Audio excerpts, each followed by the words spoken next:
आज हम बात करेंगे हिंदी सिनेमा की एवरग्रीन दीवा रेखा जी के बारे में, उनकी जिंदगी, उनका करियर और वो विवाद जिन्होंने उन्हें बैड गर्ल का टैग दिया। तो चलिए शुरू करते हैं इस दिलचस्प सफर को। रेखा जी का जन्म 10 अक्टूबर 1954 को चेन्नई में हुआ था। उनका असली नाम भानुरेखा गणेशन है। उनके पिता जैमिनी गणेशन तमिल सिनेमा के मशहूर अभिनेता थे और मां पुष्पावली तेलुगु अभिनेत्री थी। हालांकि उनके माता पिता ने शादी नहीं की थी, जिससे रेखा जी की परवरिश में कई चुनौतियां आई। बचपन से ही उन्हें आर्थिक तंगी का सामना करना पड़ा, जिससे उनकी शिक्षा भी अधूरी रह गई। 13 साल की उम्र में रेखा जी ने अपनी फिल्मी करियर की शुरुआत की। 1969 में आई Kannada film operation jackpot Nalli CID 999 उनकी पहली फिल्म थी। इसके बाद उन्होंने हिंदी सिनेमा की ओर रुख किया और 1970 में सावन भादो से बॉलीवुड में डेब्यू किया। इस फिल्म की सफलता ने उन्हें रातों रात स्टार बना दिया।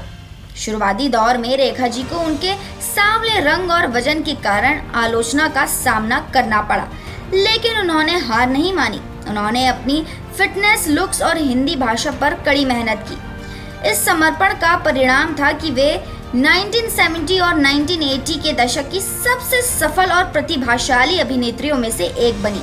रेखा जी ने अपने करियर में 180 से अधिक फिल्मों में काम किया है।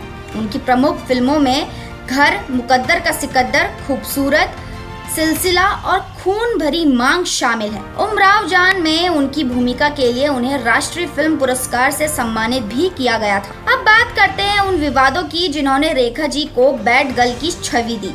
सबसे पहले उनकी निजी जिंदगी हमेशा सुर्खियों में रही है। उनका नाम कई को एक्टर्स के साथ जुड़ा, जिनमें नवीन निश्चल, किरण कुमार और विनोद मेहरा शामिल हैं। हालांकि सबसे ज्यादा चर्चा में रहा उनका और अमिताभ बच्चन का रिश्ता।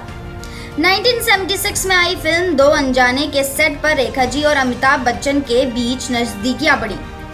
इसके बाद दोनों ने मुकद्दर का सिकंदर, सिलसिला जैसी फिल्मों में साथ काम किया। मीडिया में उनके अफेयर की खबरें जोर शोर से चलने लगी, जबकि अमिताभ उस समय जया भादुरी से शादीशुदा थे। इस लव ट्रायंगल ने खूब सुर्खियां बटोरी और रेखा जी को दूसरी औरत का टैग मिला।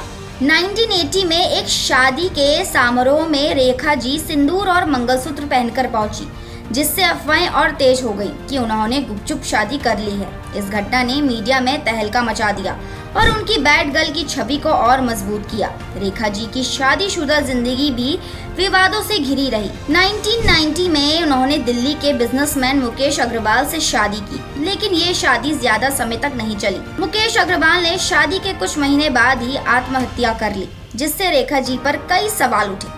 उन्हें समाज और मीडिया ने कटघरे में खड़ा किया, जिससे उनकी छवि को और धक्का लगा। इन सब विवादों के बावजूद रेखा जी ने अपने करियर पर पूरा फोकस बनाए रखा। उन्होंने खून भरी मांग, फूल बने अंगारे और क्रिश जैसी फिल्मों में दमदार भूमिका निभाई। उनकी एक्टिंग स्किल्स और प्रोफेशनलिज्म ने उन्हें इंडस्ट्री में एक खास मुकाम दिलाया। रेखा जी की जिंदगी में विवादों का सिलसिला यहीं खत्म नहीं होता।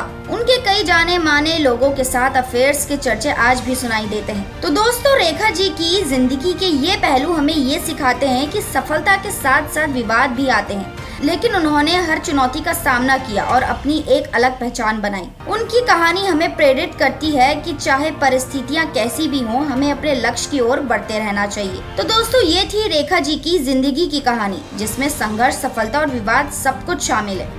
तो दोस्तों, अगर आपको ये वीडियो पसंद आया हो तो इस वीडियो को लाइक कीजिए और हमारे चैनल को सब्सक्राइब करना ना भूलें।